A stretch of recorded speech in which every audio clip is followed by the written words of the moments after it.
Teringat akan sebuah kutipan dari seorang masyhur bernama Mahatma Gandhi. Ia berujar, moralitas adalah dasar dari segala sesuatu dan kebenaran adalah substansi dari semua moralitas. Dari sini kita dapat memahami betapa pentingnya peranan moral dalam membangun sebuah peradaban besar layaknya bangsa Indonesia. Lantas, tak jarang kita bertanya, apa yang dimaksud dengan moral? Jawaban yang kerap kita dengar, moral adalah prinsip yang benar, baik, terpuji, dan mulia. Hal tersebut sudah tepat. Namun pada hakikatnya, moral merupakan ajaran tentang hal baik dan buruk yang menyangkut tingkah laku dan perbuatan seorang manusia. Seseorang dapat dikatakan sebagai manusia yang bermoral jika taat kepada aturan-aturan, kaidah-kaidah, dan norma-norma yang berlaku pada masyarakatnya.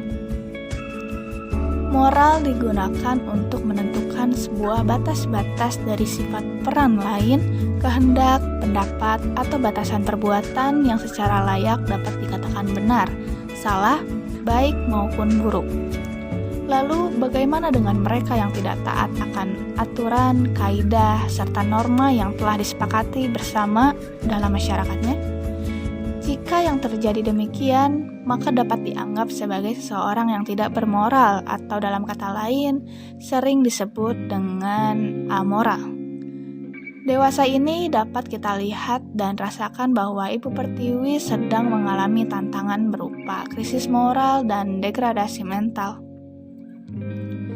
Praktik korupsi yang merajalela, pergaulan bebas, pemerkosaan terhadap nilai-nilai, keadilan dan kebudayaan, serta maraknya berbagai macam penyimpangan terhadap nilai kemanusiaan dan berketuhanan merupakan setitik contoh dari sebelanggar perilaku serta tidak tanduk amoralitas yang terjadi pada bangsa yang besar ini.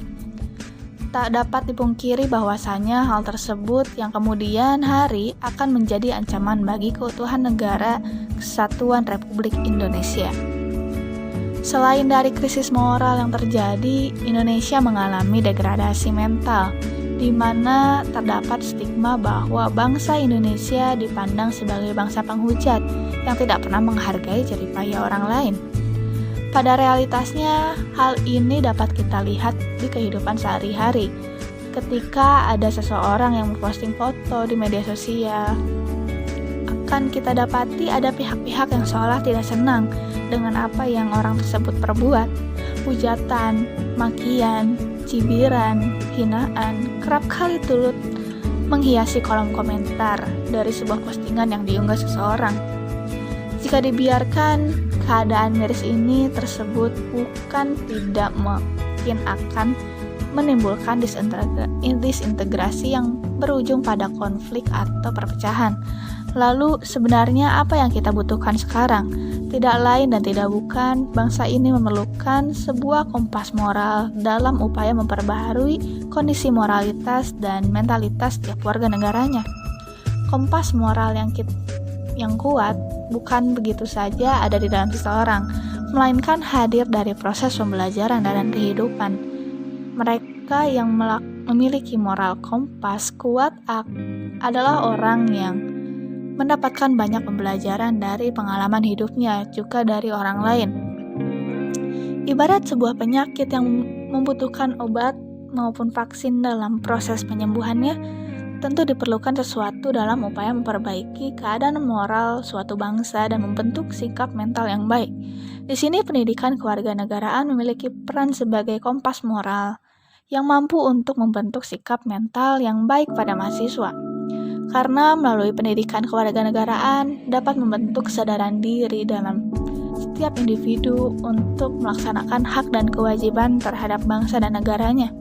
Selain itu, dengan kita mempelajari pendidikan kewarganegaraan akan menumbuh kembangkan kecintaan terhadap bangsa dan negara. Dengan adanya kecintaan tersebut dapat menjadikan warga negara yang baik sehingga timbullah upaya untuk melakukan upaya pembelaan negara.